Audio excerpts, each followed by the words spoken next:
Hi friends, welcome back to our channel. So ప్రీవియస్గా మీకు upload చేసిన వీడియోలో జీరోదాలో ఒక స్టాక్ని ఎలా సెలెక్ట్ చేసుకోవాలి, ఎలా బై చేయాలి, సెల్ చేయాలి అనేది చూసాము.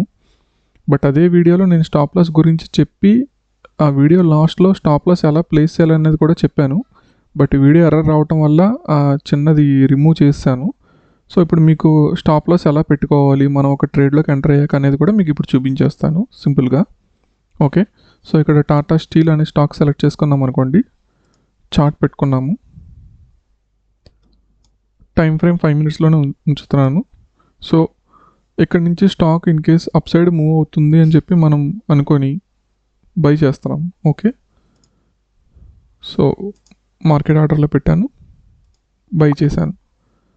సింగిల్ క్వాంటిటీ మనం ప్రైస్ ఎంత ప్రైస్లో చేసాము, 151.2లో మనం బై చేయడం అనేది జరిగింది. ఓకే,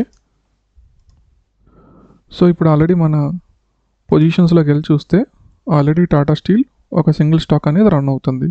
ఓకే, ఆర్డర్స్లో మనం ఎంత వాల్యూలో కొన్నాం, 151.20 ఈ స్టాక్ కొన్నాను.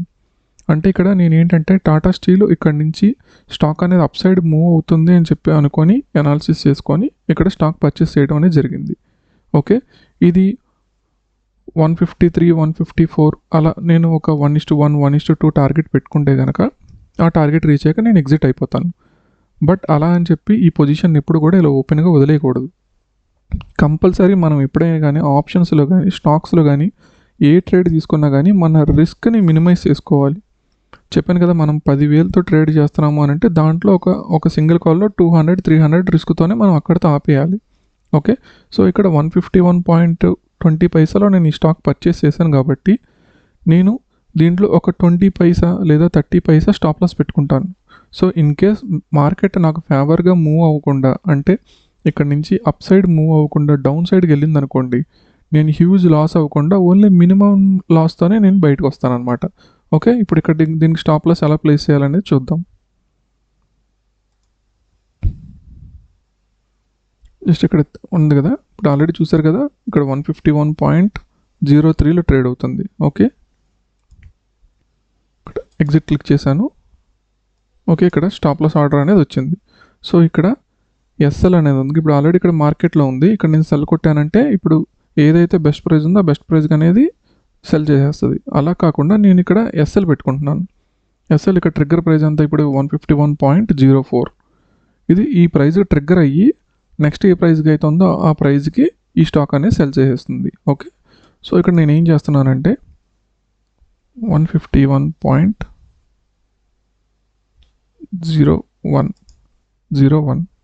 ఓకే, ఎప్పుడు కూడా మనకి ఇక్కడ ఏదైతే ట్రేడ్ అవుతుందో ప్రైస్ ఆ ప్రైస్ కన్నా ట్రిగ్గర్ ప్రైస్ అనేది తక్కువ ఉండాలి. ఓకే, ప్రైస్ ఇంకా పడుతూ ఉంది కాబట్టి మనకి ట్రిగ్గర్ ప్రైస్ అనేది తగ్గించమని చెప్తుంది.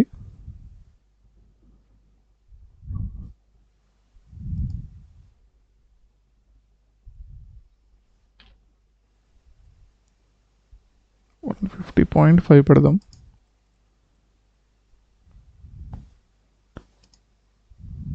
చూసారు కదా, మన ఎస్ఎల్ ఆర్డర్ అనేది ప్లేస్ అయిపోయింది. ఎప్పుడైతే ఈ స్టాక్ అప్ సైడ్ మూవ్ అవ్వకుండా మనం అనుకున్న డైరెక్షన్లో కాకుండా రివర్స్ డైరెక్షన్లో అయ్యి ఆ 150.5కి ఎప్పుడైతే రీచ్ అవుతుందో మన ట్రేడ్ ఆటోమేటిక్గా క్లోజ్ అయిపోతుంది అనమాట. దీనివల్ల ఏంటంటే మనం రిస్క్ని మినిమైజ్ చేసుకుంటున్నాం. ఓకే, సో ఇప్పుడు చూద్దాం. ఇక్కడ ఎప్పుడైతే ఈ 151లో ట్రేడ్ అవుతుంది, సో ఎప్పుడైతే ఈ వాల్యూ కిందకు వస్తుందో అప్పుడు ఈ ట్రిగ్గర్ ప్రైస్గా అయిన వెంటనే మన స్టాప్ లాస్ అనేది ఎగ్జిట్ అయిపోతుంది.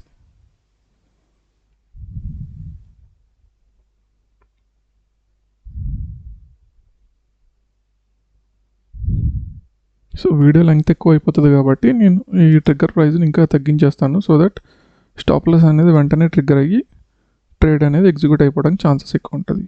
ఓకే,